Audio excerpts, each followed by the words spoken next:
Bienvenidos a nuestro canal y les deseamos una agradable experiencia auditiva. Hay palabras que no matan de golpe. Se instalan en el pecho como una astilla invisible y te vas muriendo de a poco, sin que nadie lo note, sin que nadie lo vea. Sigo pensando en eso cada vez que recuerdo esa noche, mi cumpleaños número 63. La noche en que mi hijo Daniel, parado frente a mí con una copa de vino en la mano y una sonrisa de protocolo dibujada en la cara, me arrancó lo último que me quedaba de fe en él. Pero esta historia no empieza en ese salón lleno de gente falsa y risas vacías. Esta historia empieza mucho antes. Empieza en el momento exacto en que decidí que el amor de una madre no tenía límites y que mi hijo nunca tendría que ganarse lo que yo le daba de gratis. Ese fue mi error más grande, y me tardé 63 años en reconocerlo. Permíteme contarte cómo llegué hasta aquí. La casa olía a guirnaldas de papel y a ese perfume dulzón que Lucía, mi nuera, siempre usa en exceso, como si quisiera borrar con fragancia todo lo que no se atreve a decir con palabras. Habían llegado temprano, ella y Daniel, junto con mis nietos, Sofía y Emiliano, los dos únicos seres en esa reunión que todavía me miraban con algo parecido al amor genuino. Sofía entró corriendo y se me colgó del cuello. «¡Abuela, abuela! ¡Hicimos un pastel enorme!» Y yo la sostuve entre mis brazos con la ternura que guardaba como si fuera lo único intacto que me quedaba en la vida. Daniel llegó detrás. Me saludó con un beso en la mejilla, rápido, sin calor, de esos besos que se dan por cumplir y no porque el corazón lo pida. «Feliz cumpleaños», dijo con ese tono seco que había adoptado con los años, el mismo tono que usaba para hablar de negocios, de números, de cosas que no implican sentir nada. Yo lo miré a los ojos un segundo más de lo habitual. Quería encontrar algo, el rastro de aquel niño que me pedía que lo cargara para alcanzar las velas del pastel. No encontré nada. Solo un hombre cansado, apresurado, con el teléfono ya en la mano antes de que hubiera terminado de saludarme. Lucía se acercó con su sonrisa de siempre, esa que parecía sacada de un catálogo de buenas maneras. Me entregó un ramo de flores sin abrazarme. «Felicidades, Elena, te ves muy bien para la edad que tienes». Y sonrió, como si eso fuera un cumplido, y no la puñalada más suave del repertorio. Yo también sonreí. Ya hacía años que había aprendido el idioma de esa mujer, ese lenguaje de frases amables con veneno en la raíz. La casa se llenó de familiares lejanos, vecinos de ocasión y amistades de Lucía que yo ni reconocía, pero que miraban mis cosas con curiosidad discreta, como quien inspecciona un local antes de arrendarlo. Habían puesto globos en la sala, una mesa larga con aperitivos, música suave que a nadie le importaba. Todo tenía ese aire de evento cumplido, de obligación satisfecha. Yo me moví entre todos ellos con la serenidad que dan los años. Servía refrescos, recibía abrazos, contestaba preguntas sobre mi salud, mis planes, mis actividades. Nadie preguntaba de verdad. Preguntaban por decir, por llenar el silencio, porque en estas reuniones el silencio incomoda más que la mentira. Y entonces llegó el momento del pastel. Sofía apagó las luces del comedor. Todos cantaron el cumpleaños feliz con ese entusiasmo forzado que tiene la gente cuando sabe que no quiere estar donde está, pero cumple con el ritual de todas formas. Las velas parpadearon frente a mí, 63 llamas pequeñas, cada una un año vivido, cada una historia que ya no tenía a nadie con quien compartir. Pensé en Ernesto, como siempre que los momentos importantes me pillaban sola. Hacía 8 años que se había ido, 8 años de aprender a ser yo misma sin la persona que era el espejo de mi vida. Cerré los ojos para pedir el deseo. Y fue entonces cuando lo escuché.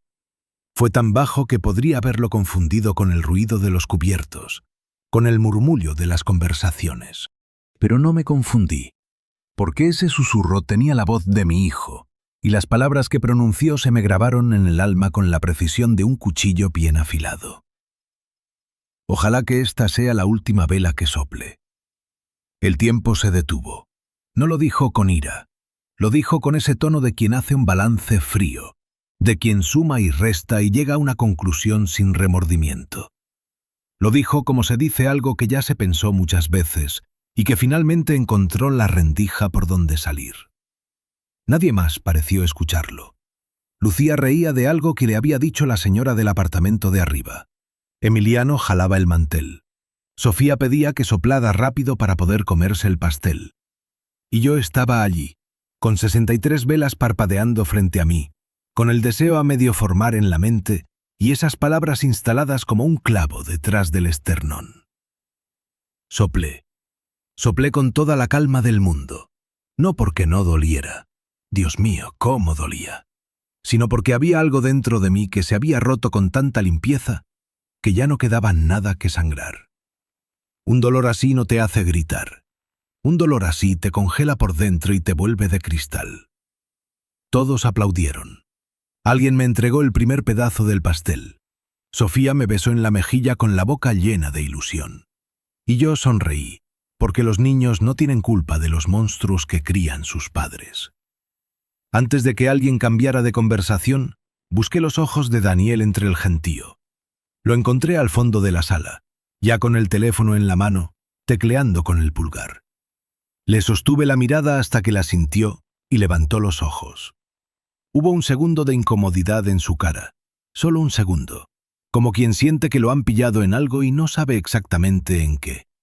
Le dije con voz serena, sin dramatismo, sin que nadie más pudiera oírme: «Mi deseo ya está cumplido, Daniel. Mañana lo entenderás». Frunció el ceño. Yo aparté la vista y volví a mis invitados. Esa frase, la mía, no la suya, fue lo más poderoso que hice esa noche. La gente se fue despidiendo en oleadas. Los abrazos de salida eran más rápidos que los de llegada, como corresponde.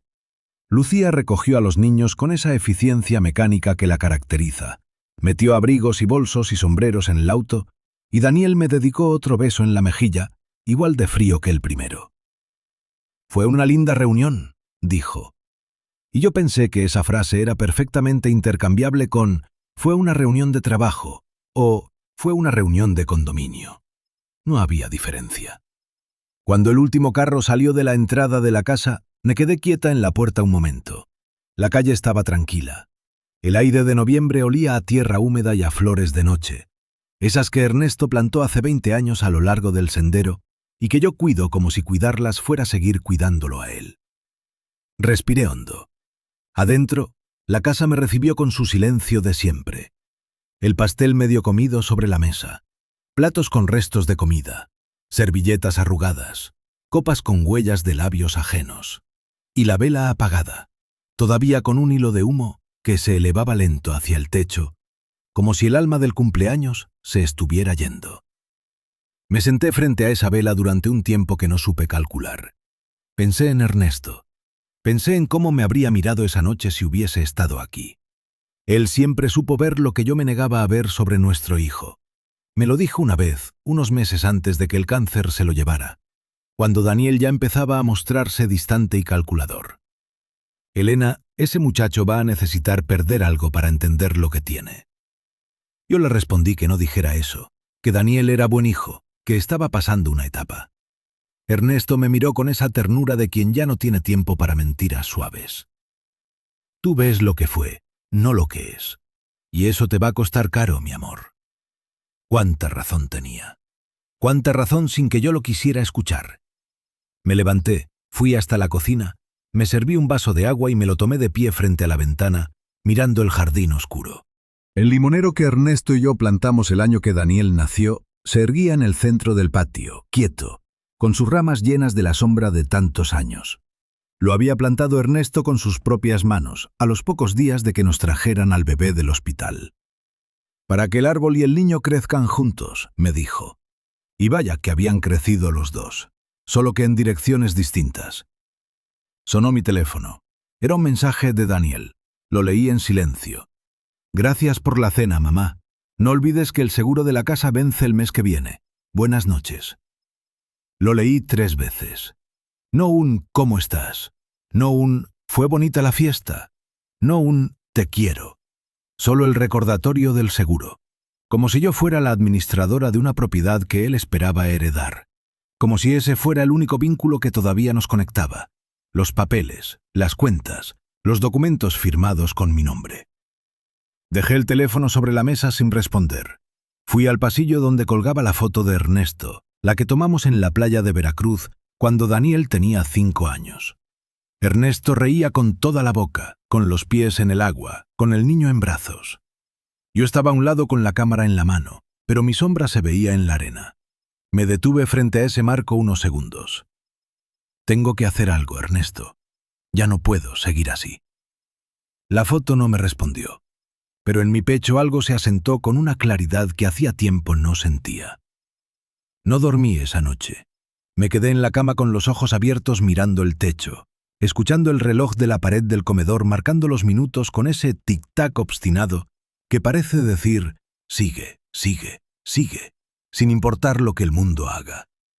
Repasé en silencio los últimos años, uno por uno, como quien pasa las cuentas de un rosario de dolor. Recordé cuando empezó el cambio en Daniel.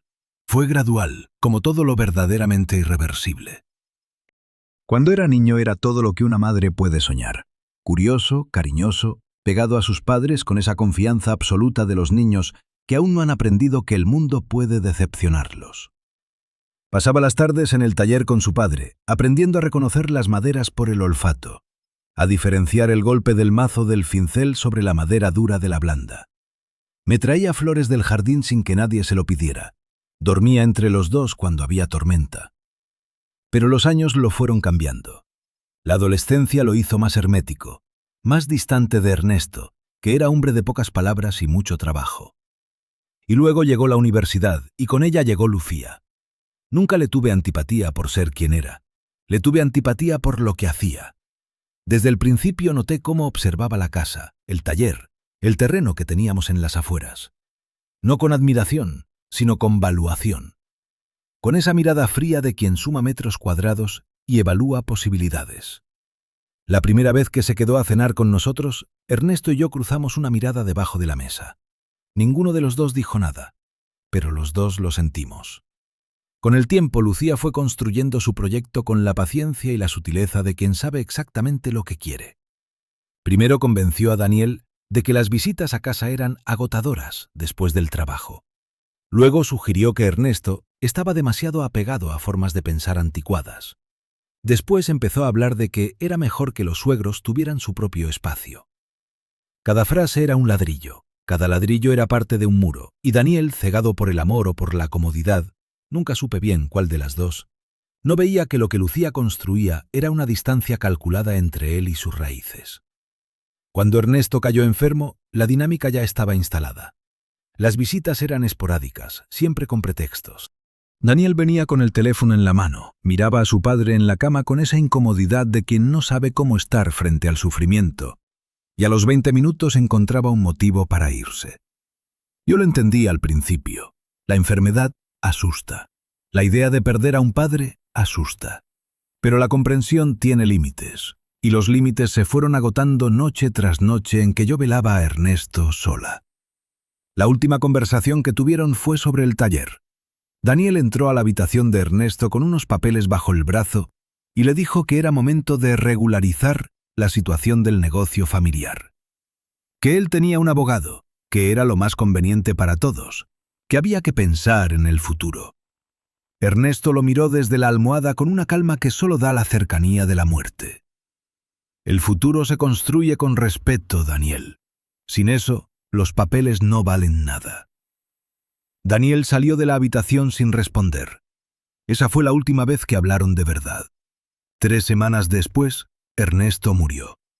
Y desde ese día, mi hijo se convirtió en quien administraba de hecho el taller familiar, como si la muerte de su padre le diera un derecho que la ley nunca le había otorgado.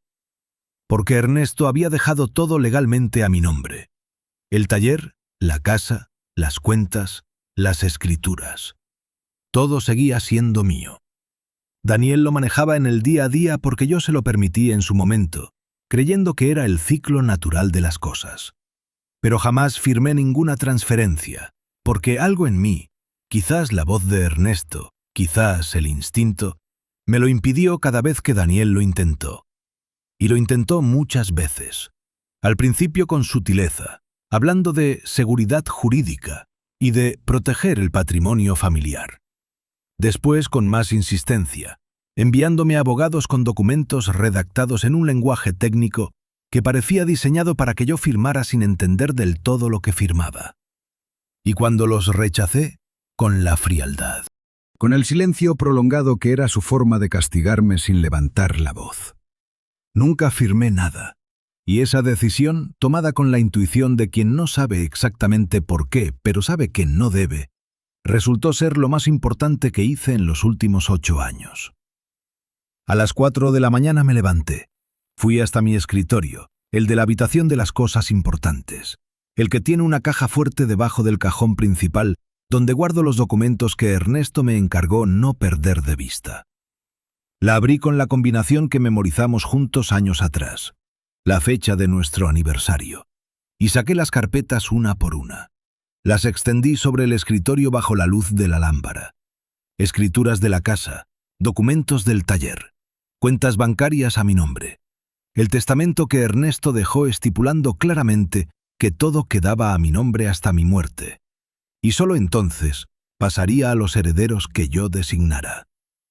Tomé una hoja en blanco. Escribí 3 palabras con letra firme y clara, la misma letra con que firmé contratos, llené formularios de hospital, escribí cartas de amor que ya nadie leería. Deseo cumplido, hijo. La doblé y la dejé sobre el escritorio junto a la vela apagada del pastel de cumpleaños, para mí, como recordatorio de lo que había decidido esa noche. Luego marqué el número de Roberto Cienfuegos, mi abogado, amigo de la familia desde los tiempos en que Ernesto y él eran jóvenes y el mundo todavía parecía un lugar manejable. Atendió al segundo timbre, con voz adormilada, pero sin queja. «Elena, ¿qué hora es?» «Pasadas las 4. Lo siento, Roberto, pero necesito verte mañana». Hubo una pausa. Luego, con ese tono de quien entiende que las llamadas de madrugada nunca son de poca importancia. «¿Qué pasó?» «Ha llegado el momento», le dije. «El que siempre dijiste que podía llegar». Otro silencio. Esta vez más largo. «¿Estás segura?» «Nunca en mi vida estuve más segura de nada». «Entonces a las 10 en mi oficina. No llegues tarde». Colgué. Me quedé un momento con el teléfono en la mano, sintiendo que el pulso me latía distinto, más firme, más regular. Como cuando has cargado algo muy pesado durante mucho tiempo y por fin lo sueltas y sientes los huesos reacomodarse. Subí a lavarme la cara. Me miré en el espejo del baño. La mujer que me devolvió la mirada tenía el cabello suelto con su gris entretejido, ojeras de desvelo y la mandíbula apretada de quien ha aguantado demasiado. Pero los ojos tenían algo que no habían tenido en años: claridad. Esa madrugada, mientras esperaba que amaneciera, me quedé sentada en la cocina con un té que se fue enfriando entre mis manos y los recuerdos girando como hojas en el viento.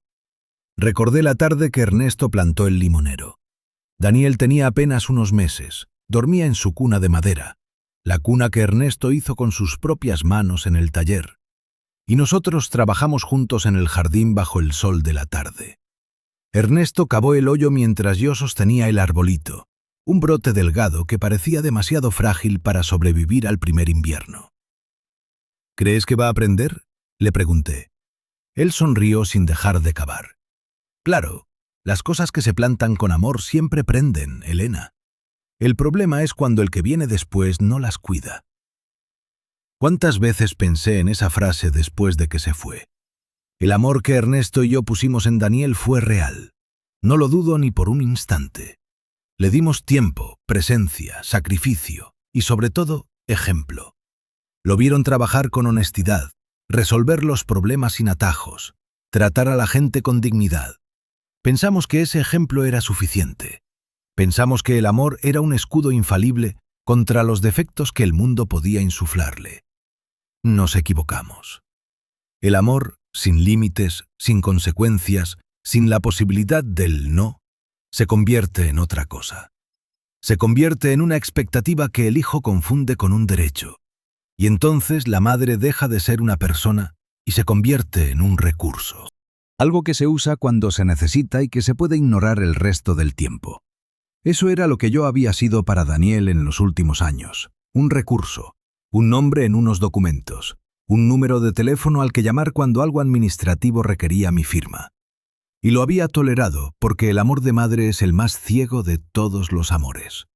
Porque cada vez que veía a mi hijo prefería recordar al niño que dormía con la cabeza en mi falda mientras yo leía, al muchacho que me traía sus problemas de la escuela con esa mezcla de vergüenza y necesidad que tienen los adolescentes cuando todavía confían en sus padres. Prefería ese recuerdo al hombre frío que se paraba frente a mí en mi propio cumpleaños y susurraba su deseo más oscuro entre las velas. Pero ya no más. Esa noche, algo en mí había terminado de romperse de una manera distinta a todas las veces anteriores. No era el rompimiento doloroso del que se desmorona, era el rompimiento limpio del que se libera, como cuando una rama seca cede y el árbol entero respira mejor. Al amanecer salí al jardín. El aire de noviembre era frío y limpio. El cielo empezaba a teñirse de un rosa pálido en el horizonte, esa hora en que el mundo todavía está medio dormido y uno puede escucharlo respirar. Me quedé de pie frente al limonero, con las manos en los bolsillos de la bata y el pecho lleno de una calma que me sorprendió a mí misma.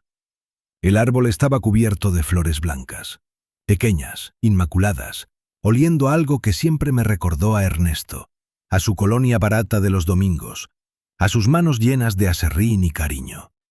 Las flores del limonero son así, discretas, sin pretensiones, pero su olor llena todo. Me acordé de algo que Ernesto me dijo el último cumpleaños que pasamos juntos. Elena, si alguna vez el mundo te trata como si valieras menos de lo que vales, siéntate bajo este árbol y recuerda que lo plantamos juntos. Todo lo que sembramos con amor, dura. Puse la mano en el tronco del limonero. Ya sé qué hacer, Ernesto, dije en voz baja, y esta vez no me voy a arrepentir. Las flores se mecieron suavemente. El sol asomó por encima de la barda del vecino, dorado y firme. Entré a cambiarme. Me puse la chaqueta azul que Ernesto me regaló en nuestro 30º aniversario, la que guardaba para las ocasiones en que necesitaba sentirme entera, y tomé las carpetas del escritorio. A las 10 en punto crucé la puerta de la oficina de Roberto Cienfuegos. Roberto tiene la virtud de los buenos abogados y los buenos amigos. Sabe escuchar sin interrumpir y hablar solo cuando ya tiene algo que vale la pena decir. Cuando entré a su despacho, que olía a café y a papeles viejos exactamente igual que hace 30 años, se levantó, me dio un abrazo de verdad, de esos que se dan cuando el otro sabe que uno viene cargado, y me señaló la silla frente a su escritorio. «Cuéntame», dijo. Y le conté todo. Le conté la cena del cumpleaños, las velas, el susurro de Daniel. Le conté los años de llamadas frías y visitas de protocolo. Le conté los abogados que me enviaron con documentos para que firmara la cesión del taller y de la casa. Le conté el mensaje de texto sobre el seguro, recibido 90 minutos después de que mi hijo deseó en voz baja que yo me muriera. Le conté todo con esa calma extraña que me había instalado en el cuerpo desde la madrugada. Esa serenidad de quien ya no tiene nada que esconder ni nada que salvar, solo la verdad que poner sobre la mesa. Roberto me escuchó sin moverse. Cuando terminé, se recostó en su silla, se quitó los anteojos y me miró durante un momento que me pareció muy largo. «Elena», dijo finalmente, «¿cuánto tiempo llevas cargando esto sola?» No pude responder de inmediato. Me tomé unos segundos para que la voz no me temblara. «Desde que murió Ernesto. 8 años, Roberto». 8 años diciéndome que Daniel iba a cambiar, que solo necesitaba tiempo, que el dolor de perder a su padre lo había endurecido, pero que en el fondo seguía siendo mi hijo. ¿Y ahora? Y ahora sé que hay personas que no cambian cuando se les da tiempo. Cambian cuando sienten las consecuencias. Roberto asintió despacio. Saqué las carpetas y las puse frente a él. Todo a mi nombre. Las escrituras de la casa, los documentos del taller, las cuentas, el testamento original de Ernesto. Daniel ha estado esperando durante años que yo le firme todo esto, le dije. Ha actuado como si ya fuera suyo. Ha administrado el taller como si la propiedad legal fuera un trámite pendiente que yo solo debía rubricar. Como si yo fuera el obstáculo entre él y lo que cree que merece. Roberto revisó los papeles con esa concentración meticulosa que lo caracteriza. Cada página, cada cláusula, cada detalle. Legalmente, dijo al fin, todo sigue siendo tuyo. Él no tiene acceso a nada sin tu firma. Administra el taller de hecho, pero no de derecho. Lo sé. Por eso nunca firmé, aunque me lo pidiera de todas las maneras posibles. Roberto me miró fijamente. ¿Qué quieres hacer, Elena? Respiré hondo. Quiero moverlo todo. Quiero reorganizar todo bajo un fideicomiso. Quiero que mis nietos sean los beneficiarios directos, no Daniel, no Lucía. Quiero que cuando Daniel reciba la notificación legal obligatoria que corresponde a este tipo de trámite, entienda que el desprecio tiene precio. Y quiero que sepa que no fue venganza. Fue la única lección que todavía podía darle. El silencio que siguió a mis palabras duró lo suficiente para que yo sintiera el peso completo de lo que estaba diciendo. Roberto no habló de inmediato. Se levantó, fue hasta la ventana, miró la calle un momento. Luego se volvió hacia mí. Elena, lo que propones es legal. Es tu derecho absoluto. Y lo haré con todo el rigor del mundo si es lo que decides. Hizo una pausa. Pero quiero que entiendas que una vez hecho esto, Daniel recibirá notificación formal por exigencia del proceso notarial. Es un requisito legal cuando se modifica un fideicomiso que afecta a herederos potenciales. No podemos evitarlo. ¿Estás preparada para eso? Lo miré a los ojos sin dudar. Roberto, precisamente quiero que lo sepa. Quiero que lo sepa por la vía legal, con documentos, con sellos, sin que pueda decir que fue un malentendido o una conversación que se puede deshacer. Si algún día quiere volver, que vuelva con las manos vacías y el corazón abierto. No que venga a buscar lo que cree que le debo. Roberto asintió una última vez. Tomó su pluma. Entonces, empecemos. Pasamos 4 horas revisando documentos, firmando papeles, ajustando detalles. Roberto era meticuloso hasta el punto de la perfección. Me explicaba cada paso, cada implicación, cada cláusula. Yo escuchaba, preguntaba, firmaba. Con cada página que pasaba sentía que algo se asentaba en mi interior, con una solidez que llevaba años sin conocer. Al terminar, Roberto me ofreció un café que acepté con gratitud. ¿Cómo te sientes?, me preguntó. Pensé la respuesta con cuidado. Como cuando se quita una piedra que llevas tanto tiempo cargando que ya no distinguías si era tuya o del camino. Él sonrió con esa tristeza tranquila de quien ha visto muchas historias como la mía. La notificación a Daniel llegará en un plazo de entre 24 y 48 horas por vía notarial. Es el procedimiento estándar. Bien, respondí sin titubear. Salí de la oficina a media tarde. El sol pegaba de lado y la calle olía a frituras y a flores del mercado que estaba a una cuadra. Caminé despacio de regreso a casa, sin prisa, mirando a la gente que pasaba a mi lado con sus propias cargas invisibles. Pensé en Ernesto. Pensé en el limonero. Pensé en Sofía y en Emiliano, que no sabían nada de todo esto y que merecían un futuro libre de la sombra que sus padres construían a costa del desprecio. Cuando llegué a casa, la tarde caía lenta y el jardín brillaba con la luz dorada del ocaso. Me senté bajo el limonero con el corazón pesado pero en paz, como la tierra después de la lluvia. Y entonces sonó mi teléfono. Era Daniel. No un mensaje esta vez, una llamada. Lo dejé sonar 3 veces. A la cuarta contesté. «Mamá». Su voz tenía un tono que no le había escuchado en años. Algo entre la urgencia y la incomodidad. «Necesito hablar contigo». «Dime». Una pausa larga. Cuando habló de nuevo, su voz había bajado de tono, como si no quisiera que alguien más lo escuchara. «Recibí una carta del notario esta tarde. Sobre el fideicomiso, sobre las propiedades. Mamá, ¿qué hiciste?» El corazón no se me aceleró, solo latió, firme y constante. «Ah», respondí con calma. «¿Por qué? ¿Sin hablar conmigo? ¿Qué significa todo esto?» Su voz subía de tono. Yo lo escuché sin moverme del banco bajo el limonero, con la tarde cayendo alrededor y las flores blancas brillando sobre mi cabeza. «Daniel», le dije, con esa voz que solo se aprende después de décadas de amar y perder y levantarse. «¿Recuerdas lo que susurraste anoche mientras yo soplaba las velas?» Silencio absoluto al otro lado. Porque yo sí lo recuerdo. Y resultó ser el mejor regalo de cumpleaños que me podías dar. Mamá, yo... Mañana, si quieres hablar, sabes dónde vivo. Pero esta noche no tengo nada más que decirte. Colgué.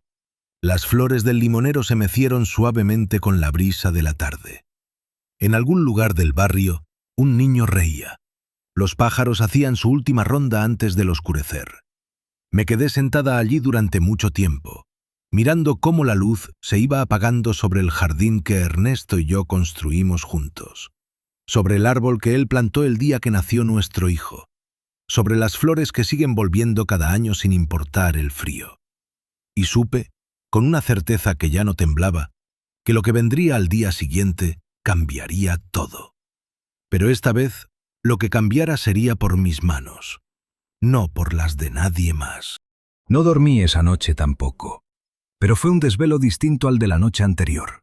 La primera noche sin sueño había sido la noche del dolor, la noche del cuchillo enterrado entre las velas y el humo del pastel, y la voz de mi hijo diciéndole a la oscuridad lo que nunca debió decir. Esta segunda noche sin sueño era otra cosa. Era la noche de la mujer que ya tomó su decisión y espera que amanezca para ver qué hace el mundo con ella.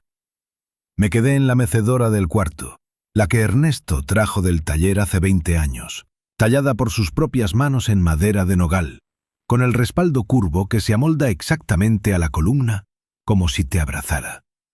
Meciéndome despacio en la oscuridad, con la foto de Ernesto en la mesita de noche y la luz de la calle filtrándose por las persianas en franjas pálidas que cruzaban el piso. Pensé en lo que vendría. Conocía a mi hijo.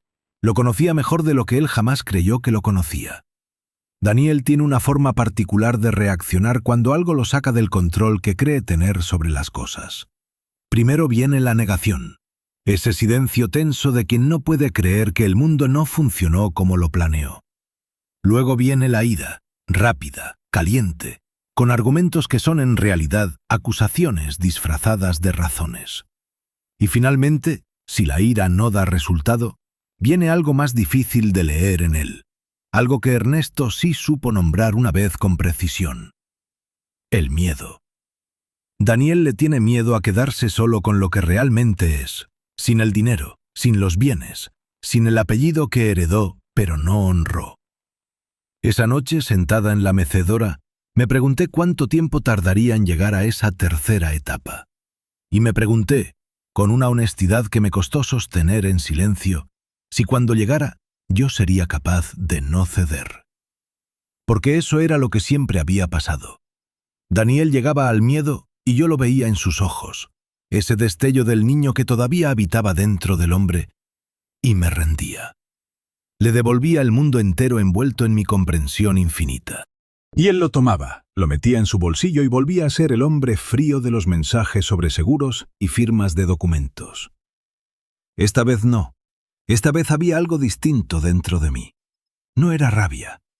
La rabia se me había consumido en algún punto de esa primera noche, cuando miré las velas del pastel y comprendí que ya no me quedaba reserva suficiente para seguir indignándome.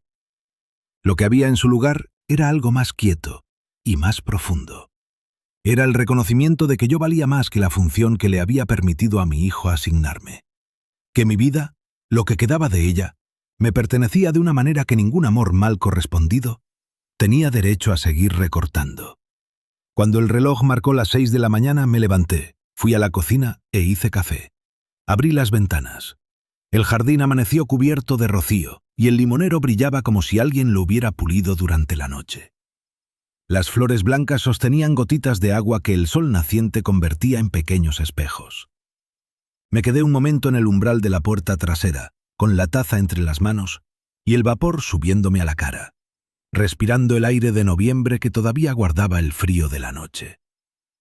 «Ernesto», dije en voz baja, «hoy va a ser un día difícil».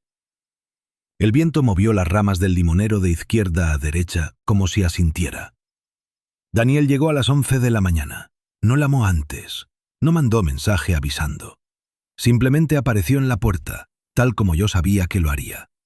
Porque la notificación notarial que Roberto le había enviado por procedimiento legal no era negociable por teléfono, y Daniel, en el fondo de todo lo que había llegado a ser, todavía sabía que las conversaciones importantes se tienen de frente. Tocó el timbre, y eso ya era nuevo. Antes entraba directo con su llave. Hacía años que tenía copia. Pero esta mañana llamó al timbre.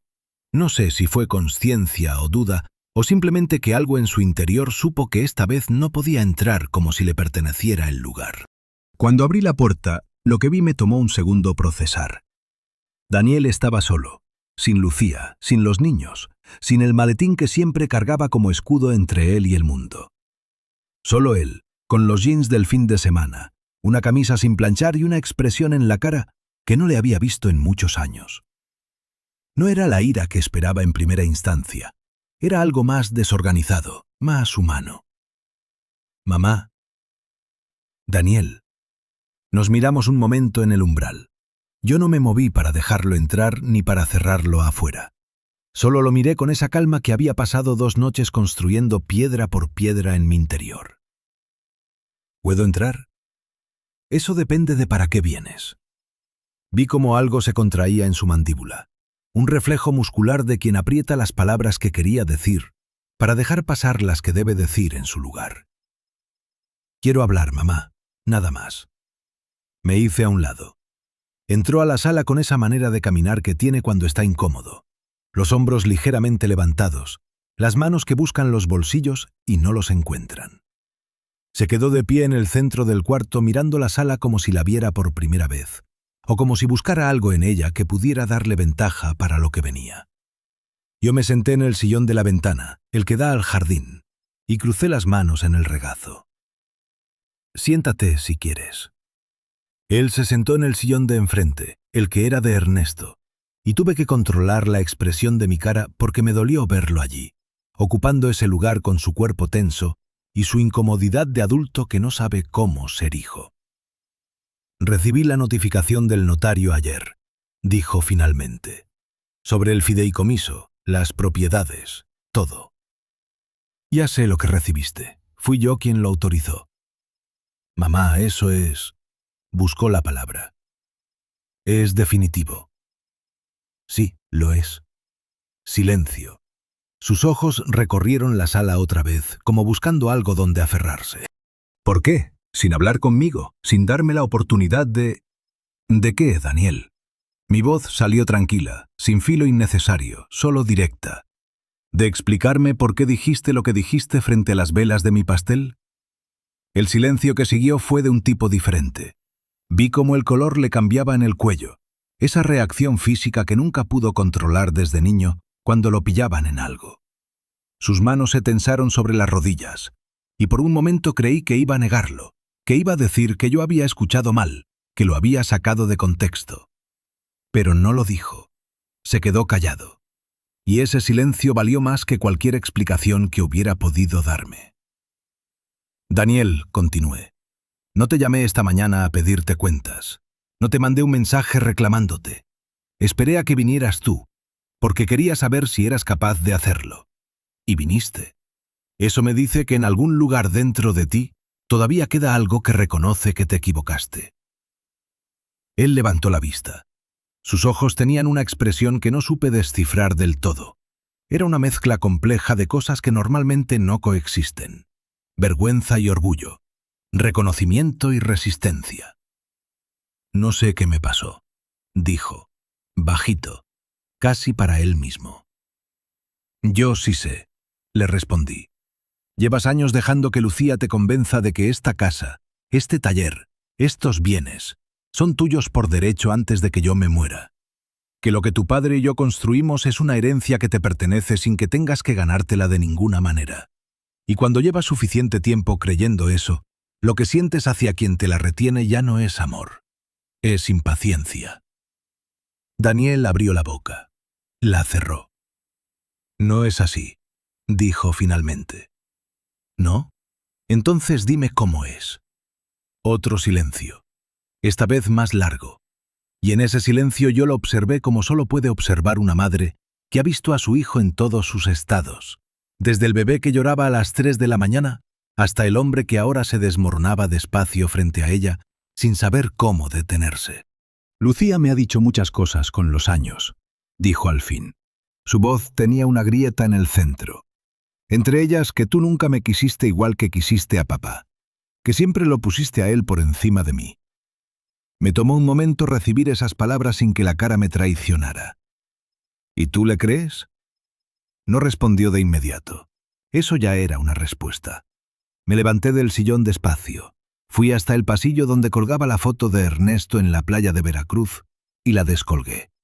La traje a la sala y la puse sobre la mesita de centro frente a Daniel. Daniel tenía 5 años en esa foto y miraba a su padre con unos ojos que solo tienen sentido en los niños cuando el mundo todavía es un lugar seguro. «Mírala», le dije. Él la miró. Ernesto no está aquí para defenderse de lo que Lucía dice o deja de decir. Pero yo sí.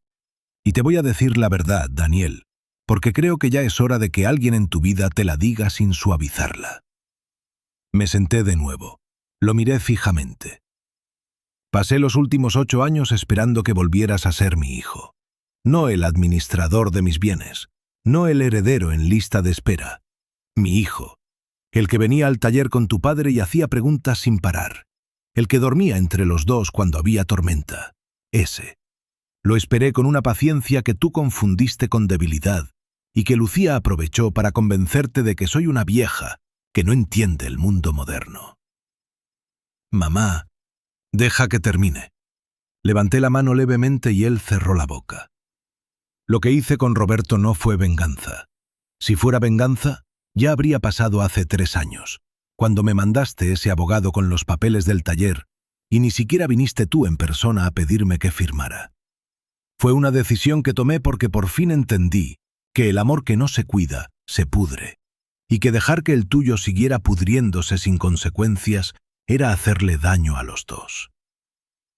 Daniel tenía los ojos húmedos. Lo vi hacer el esfuerzo de no llorar con esa rigidez que los hombres de su generación aprenden muy temprano, esa contención muscular del que considera que las lágrimas son una concesión demasiado costosa. «¿Qué quieres que haga?», preguntó finalmente. Y aquí llegó el momento que había imaginado, el que me había mantenido despierta 2 noches en la mecedora de nogal. Porque sabía que esta pregunta vendría, y sabía que mi respuesta definiría no solo lo que quedaba entre nosotros, sino lo que yo era capaz de ser para mí misma. Respiré hondo. «No quiero que hagas nada por los bienes, Daniel. Si eso es lo que te trajo aquí, puedes irte tranquilo porque eso ya está decidido y no va a cambiar». Él parpadeó. «Lo que sí quiero», continué, «es que te sientes con eso, con lo que dijiste en mi cumpleaños, con lo que eso dice de dónde has estado viviendo estos años. No te lo pido por mí, te lo pido porque tienes 2 hijos que te están mirando aprender a ser persona, y lo que les enseñes ahora es lo que van a repetir cuando tú seas el viejo en la silla». El silencio que siguió fue el más largo de toda la mañana. Daniel bajó la cabeza. Las manos le temblaban levemente sobre las rodillas. Y entonces, sin aviso, sin preparación, sucedió algo que llevaba 8 años sin ver. Se quebró. No fue un llanto elaborado ni dramático. Fue esa clase de llanto que sale cuando el cuerpo ya no puede seguir sosteniendo el peso de lo que lleva acumulado. Ese llanto sin sonido, casi. Solo los hombros sacudiéndose y la respiración entrecortada, y las manos que se cubren la cara, porque aunque uno se permita llorar, todavía no sabe cómo mostrarlo. Yo no me moví. No fui a abrazarlo de inmediato. No corrí a decirle que todo estaba bien, que lo perdonaba, que no importaba. Porque todo eso habría sido una mentira y él lo habría sabido, y yo también. Me quedé en mi sillón, mirándolo, con el corazón partiéndoseme de una manera que no tenía nada que ver con el dolor de los últimos años. Era un dolor distinto. El dolor de ver a un hijo que finalmente, tarde, con los bordes rotos y el orgullo en el suelo, estaba siendo real. Cuando se calmó, limpió la cara con el dorso de la mano. Me miró. «Soy un mal hijo». «Eso no me ayuda a mí y no te ayuda a ti», le respondí. «El reconocimiento no es un destino, es un punto de partida». Nos quedamos en silencio durante un buen rato. No fue un silencio incómodo. Fue uno de esos silencios que 2 personas comparten cuando ya no hay nada que cubrir y el aire entre ellas puede, finalmente, respirarse sin pedir permiso. Después de un tiempo, Daniel se levantó y fue hasta la ventana. Miró al jardín. Estuvo un momento mirando el limonero, con las manos metidas en los bolsillos y los hombros un poco menos levantados que cuando había llegado. «Sigue vivo», dijo. Era casi un susurro. «Siempre sigue vivo, no importa el invierno». Él se volvió hacia mí. «¿Papá lo plantó?» «El día que te trajimos del hospital. Dijo que para que el árbol y tú crecieran juntos». Vi cómo tragaba saliva. No recordaba eso. Es normal. Los hijos olvidan lo que los padres guardan. Volvió al sillón. Esta vez se sentó diferente, sin la tensión de antes, con el cuerpo un poco más rendido hacia adentro, como quien suelta algo que llevaba mucho tiempo cargando en los hombros sin saberlo. «¿Puedo preguntarte algo?», dijo. «Sí. ¿Cuándo fue la última vez que creíste que yo te quería?». La pregunta me tomó desprevenida. No por la pregunta en sí, sino por la honestidad de haberla hecho. Me quedé mirándolo un momento antes de responder. «El día del entierro de tu padre. Cuando estábamos los dos frente a la tumba y me tomaste la mano sin que yo te lo pidiera. Fue solo un segundo, pero fue real. Después de eso, ya no encontré muchos momentos así». Daniel cerró los ojos brevemente. «Me da vergüenza». «Bien, la vergüenza bien usada sirve para algo. La que paraliza no sirve». Hubo una pausa. Luego, «¿Qué hago con Lucía?». Aquí me detuve con más cuidado. Porque esta era la pregunta equivocada, y necesitaba decírselo sin destruir lo que acabábamos de construir en las últimas 2 horas. «Eso no es mi problema, Daniel. Nunca lo fue y nunca lo será. Lucía es tu esposa y la madre de tus hijos, y lo que hagas con tu matrimonio te pertenece a ti. Lo que sí te digo es esto. El hombre que vine a ver hoy, el que se sentó en el sillón de su padre con el orgullo doblado y los ojos húmedos, ese hombre tiene que aprender a pensar por sí mismo. Porque si no, en 20 años Sofía y Emiliano van a estar teniendo esta misma conversación contigo». Él me miró durante un momento largo. Luego asintió, despacio. «Tienes razón. Lo sé». Por primera vez en muchos años, los dos sonreímos al mismo tiempo. Antes de irse, Daniel fue hasta el jardín. Lo seguí sin decir nada. Se detuvo frente al limonero, extendió la mano y tocó una de las ramas con las yemas de los dedos, con una delicadeza que me recordó a su padre cuando trabajaba la madera fina. Ese tacto de quien entiende que hay cosas que se rompen si no se tratan con cuidado. «¿Puedo volver a verte?», preguntó sin mirarme. «Esta es la casa donde creciste, Daniel. La puerta siempre ha estado abierta». «No me refiero a eso». Se volvió hacia mí. «Me refiero a verte de verdad, hablar, como hoy». Lo miré a los ojos.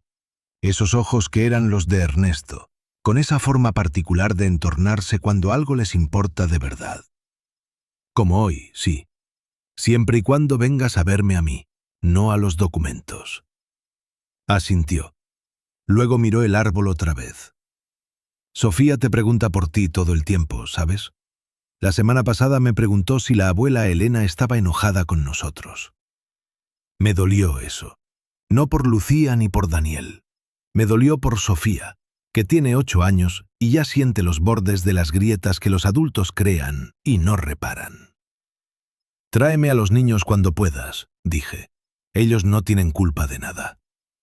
«Lo haré». Una pausa. «Gracias, mamá». «No me agradezcas todavía. Hoy solo hablamos. Lo que venga después es lo que contará». Dio unos pasos hacia la salida, luego se detuvo. Se volvió una última vez con esa expresión de quien tiene algo más que decir y no sabe bien cómo sacarlo. «Encontré algo en una caja la semana pasada, unas cartas. Eran de papá, escritas cuando estaba enfermo. Nunca las había abierto.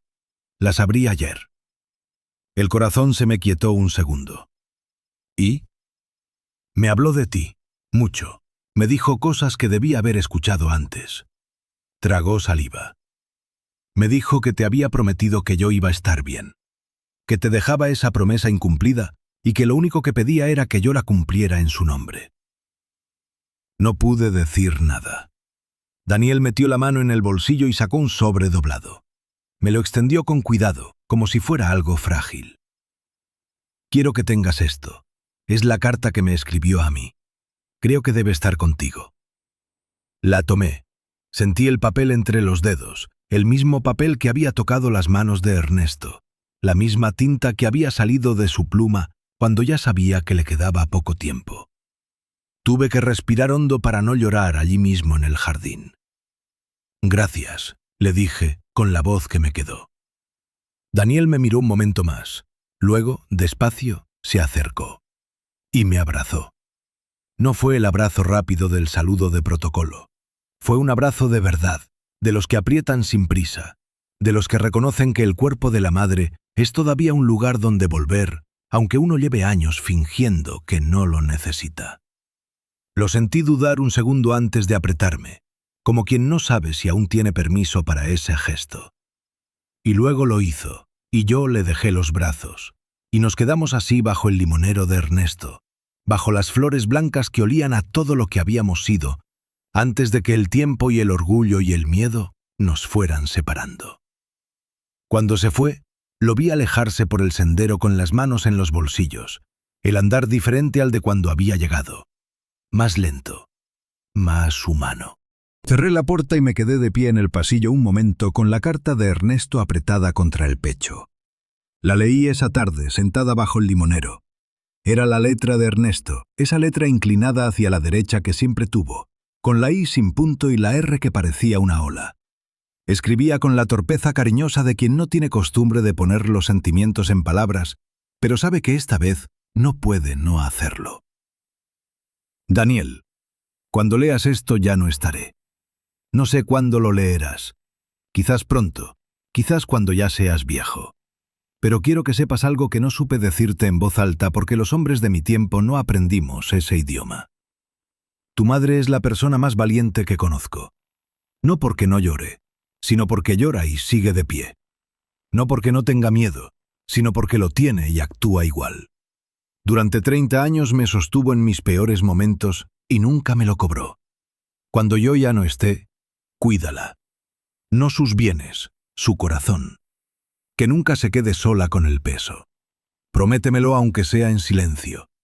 Con cariño, tu padre. Doblé la carta con cuidado. Las lágrimas me cayeron sin permiso, como siempre cuando Ernesto me sorprende desde donde esté. Las dejé caer porque ya no tenía razón para guardarlas. Lloré por él, por los años sin él, por todo lo que no dijimos a tiempo y por todo lo que sí dijimos y valió la pena. Lloré por mi hijo, por el niño que fue y el hombre que está tratando de volver a ser. Lloré por mí misma, por la mujer que durante 8 años se sostuvo sola sin decirle a nadie que necesitaba que alguien la sostuviera también. Y cuando se me acabaron las lágrimas, me quedé sentada con la cara al sol y el corazón curiosamente limpio. Pasaron los días. Daniel cumplió lo que dijo. Trajo a los niños el sábado siguiente. Sofía llegó corriendo al jardín y se subió directamente al limonero con esa habilidad de los niños para trepar cosas que nunca debieron trepar. Emiliano me trajo un dibujo que había hecho en la escuela, una casa con un árbol enorme y 2 personas adentro que yo interpreté como él y su hermana, aunque con la misma probabilidad éramos Ernesto y yo en algún tiempo que el niño conoció solo por fotos. Daniel se quedó más tiempo de lo necesario. Tomamos café en el patio, hablamos de cosas simples, de los niños, del barrio, de una grieta que le había salido en la pared de su casa. Yo le expliqué que Ernesto siempre decía que las grietas en las paredes se reparan desde la raíz, no desde la superficie, que tapar el borde sin atender la humedad de adentro solo pospone el derrumbe. Él me miró un momento y luego sonrió. «Estás hablando de más de una cosa». «Siempre estoy hablando de más de una cosa, Daniel. Tengo 63 años. Ya no tengo tiempo para los rodeos». Nos reímos. Fue la primera vez que me reí de verdad en mucho tiempo. Semanas después, Roberto me llamó para informarme que todo el proceso legal estaba completado. El fideicomiso en nombre de los nietos quedaba activado y protegido. Los bienes de la casa y el taller seguían a mi nombre hasta mi muerte, y después pasarían directamente a Sofía y Emiliano. «¿Cómo están las cosas entre ustedes?», me preguntó Roberto. Lo pensé un segundo. Construyéndose, despacio, pero construyéndose. Hubo una pausa al otro lado. Me alegra, Elena. A mí también, Roberto, aunque entiendas que ya no depende de eso. ¿Qué quieres decir? Que hice lo que hice porque era lo correcto hacer, no para obligarlo a cambiar. Si cambia, es un regalo. Si no cambia, yo ya soy libre de todas formas. Silencio. Luego, Ernesto estaría muy orgulloso de ti. Colgué con eso en el corazón. Una mañana de diciembre, unas semanas después, encontré en el buzón un sobre sin remitente. Era la letra de Daniel. Adentro unas pocas líneas escritas con la torpeza de quien no está acostumbrado a poner en papel lo que siente y lo intenta de todas formas, porque hay momentos en que el silencio ya no alcanza. Mamá, leí las cartas de papá. Todas. Tardé en abrirlas porque tenía miedo de lo que encontraría. Encontré más de lo que merecía. Ahora entiendo muchas cosas que no quise entender antes. No te pido que olvides. Te pido que me dejes aprender a ser el hijo que debía haber sido. Te quiero, Daniel.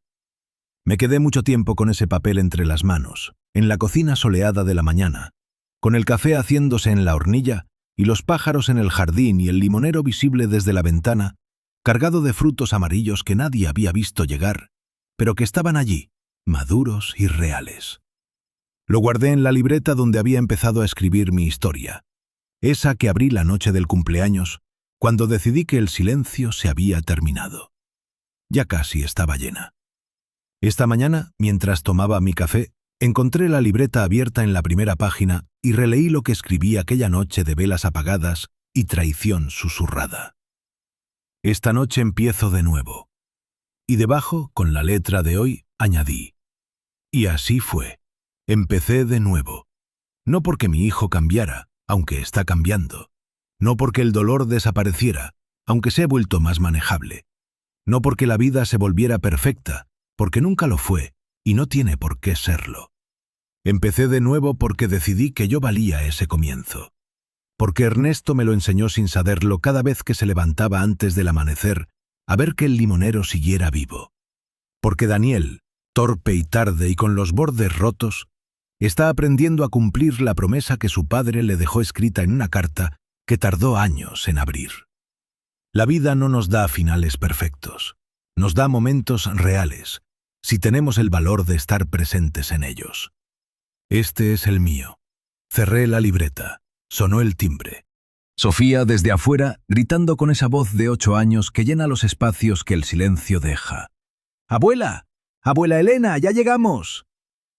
Me levanté, fui a abrir la puerta, y por primera vez desde hace mucho tiempo, lo hice sin peso en el pecho y sin prisa en los pies. Solo con el corazón que late, que sigue latiendo, que ha aprendido que sobrevivir no es suficiente, y que vivir de verdad comienza exactamente aquí, en esta puerta, en esta mañana, en esta vida que todavía me pertenece. Hay una hora del día que Ernesto llamaba la hora sin nombre. No es la mañana todavía, pero ya no es la noche. Es ese umbral gris y quieto que precede al amanecer, cuando el mundo retiene el aliento antes de decidir si seguir o no. Cuando los pájaros todavía no han encontrado su voz y el aire huele a todo lo que está a punto de suceder. Ernesto se levantaba siempre a esa hora. Yo lo escuchaba caminar descalzo por el pasillo, escuchar el crujido del tercer escalón que nunca quisimos reparar, porque ya era parte de la música de la casa, y luego el sonido suave de la puerta trasera abriéndose hacia el jardín. Me tomó años entender qué hacía allí afuera solo, en ese silencio anterior al día. Una mañana lo seguí. Lo encontré de pie frente al limonero, con las manos en los bolsillos y la cabeza levemente inclinada hacia arriba, mirando las ramas. No rezaba, no pensaba en voz alta. Solo estaba allí, presente, como si el simple acto de pararse frente a ese árbol fuera suficiente para recordarle quién era y de dónde venía. Cuando me sintió llegar, se volvió y me sonrió sin sorpresa. ¿No puedes dormir? Le dije que no. Se corrió un poco para hacerme espacio a su lado. Nos quedamos los dos mirando el árbol en silencio, con el frío de la madrugada envolviéndonos los hombros. ¿Qué le dices?, le pregunté. Nada, respondió. Solo vengo a ver que siga vivo. Ahora entiendo esa costumbre. Ahora en las mañanas en que el sueño me abandona antes de que el sol llegue a recogerme, soy yo la que camina descalza por el pasillo, escucha el crujido del tercer escalón y sale al jardín a pararse frente al limonero. Y no le digo nada. Solo me quedo allí, viendo que sigue vivo, que las ramas siguen cargadas, que las raíces siguen haciendo su trabajo invisible debajo de la tierra. Es suficiente. Descubrí una de las pocas cosas que siempre son suficientes. Han pasado 4 meses desde la noche de mi cumpleaños. 4 meses que se sienten, desde adentro, como un tiempo mucho más largo. Como si esa noche hubiera sido el último capítulo de una vida y la mañana siguiente el primero de otra. Y entre los 2 capítulos hubiera ocurrido algo que no tiene nombre preciso, pero que lo cambia todo. Esa rendición que no es derrota sino liberación. Ese momento en que uno suelta lo que llevaba cargando tanto tiempo que ya no sabía si era suyo o simplemente se había acostumbrado al peso. Daniel viene los sábados. No siempre con Lucía, a veces solo con los niños, a veces los 4. No pregunto por qué ni hago comentarios. Lo que pasa entre ellos como pareja le pertenece a ellos. Lo que me importa a mí es que cuando Daniel cruza la puerta de esta casa, lo hace de otra manera. Sin el teléfono en la mano, sin el maletín como escudo, sin esa prisa ansiosa de quien ya está pensando en la próxima cosa, mientras todavía está en la anterior. Llega y me pregunta cómo estoy. Y lo pregunta de verdad, no por cumplir. La semana pasada llegó solo, sin avisar, un miércoles al mediodía. Tocó el timbre y cuando abrí tenía una bolsa de mangos del mercado del centro, los buenos, los que huelen desde lejos. Pasé por el puesto del señor Aurelio y me acordé de que te gustan, dijo, como si fuera la cosa más natural del mundo, traerle mangos a su madre un miércoles sin motivo aparente. Me los dio y entró a la cocina y se puso a hacerse un café como si siempre lo hubiera hecho, como si no hubieran pasado años de distancia entre ese gesto sencillo y el hombre que ahora lo hacía sin pensarlo. Nos sentamos a tomar café y a hablar de nada importante durante 1 hora. Fue una de las mejores horas que he tenido en mucho tiempo. Sofía preguntó hace 2 semanas si podía tener una parte del jardín para plantar algo suyo. Le dije que sí, sin pensarlo 2 veces. Pasamos una tarde entera eligiendo el lugar, preparando la tierra, comprando semillas en la ferretería del barrio. Ella eligió girasoles porque, dijo con la lógica perfecta de los 8 años, son los más grandes y así puedo verlos desde la calle cuando vengo. Los plantamos juntas, ella con sus manos pequeñas enterrando las semillas con una seriedad que me recordó a Ernesto cuando trabajaba la madera fina. Esa concentración de quien sabe que está haciendo algo que importa. Cuando terminamos, se limpió las manos en el pantalón y me miró. «Abuela, ¿cuánto tardan en crecer?» «Depende de cómo los cuides», le respondí. Lo pensó un momento. «¿Y si me olvido de regarlos un día?» «No pasa nada. Las plantas perdonan los olvidos si el amor de base es genuino». Me miró con esos ojos que tienen los niños cuando procesan algo que les parece más grande de lo que esperaban. ¿Como las personas? Me la quedé viendo unos segundos. Exactamente como las personas, Sofía.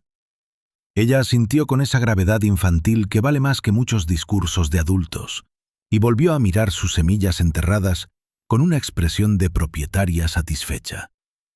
Roberto me llamó el mes pasado. Después de confirmarme que todo seguía en orden con el fideicomiso, me preguntó como siempre al final. «¿Cómo te sientes?» Pensé la respuesta con cuidado. «Como el limonero después del invierno», le dije. Un poco más pequeña de lo que era antes, pero más sólida en las raíces. Él rió. Ernesto siempre decía que las mejores metáforas las sacabas del jardín. Ernesto tenía razón en más cosas de las que le dije en vida. Eso nos pasa a todos, Elena. Sí, eso nos pasa a todos. Esta mañana saqué la libreta por última vez. La abrí en la primera página y releí con calma la frase que escribí la noche del cumpleaños, sentada frente a la vela apagada del pastel, con las palabras de mi hijo todavía resonando entre las costillas. Esta noche empiezo de nuevo. Tomé el lápiz y en la última página, la que quedaba en blanco como esperándome, escribí despacio. Lo que aprendí, que el amor de madre no es infinito por naturaleza, es infinito por elección. Y esa elección, para ser real, debe incluir también la posibilidad de decir hasta aquí. Que las herencias verdaderas no son las casas ni los talleres. Son las conversaciones que se tienen bajo un árbol viejo. Son las cartas que se abren tarde, pero se abren. Son los mangos de un miércoles sin motivo. Que Ernesto sembró bien. No solo el limonero, también a mí. Que 63 años no son el final de nada. Son exactamente suficientes para saber quién eres y para exigir que te traten como eso. Cerré la libreta. La puse sobre la mesa de la cocina en el montón de cosas que algún día serán de Daniel. No hoy. Cuando llegue el momento lo sabré. Y cuando se la dé, entenderá que no es una herencia de papel. Es el mapa de una mujer que se perdió y se encontró a sí misma en la misma noche. Afuera, el limonero brillaba con el sol de la tarde. Desde la ventana podía ver las ramas cargadas, los frutos amarillos entre el verde oscuro de las hojas, las raíces que no se ven, pero que sostienen todo lo demás desde abajo, en silencio, sin pedir reconocimiento. Como las madres, como el amor que dura, como todo lo que importa de verdad.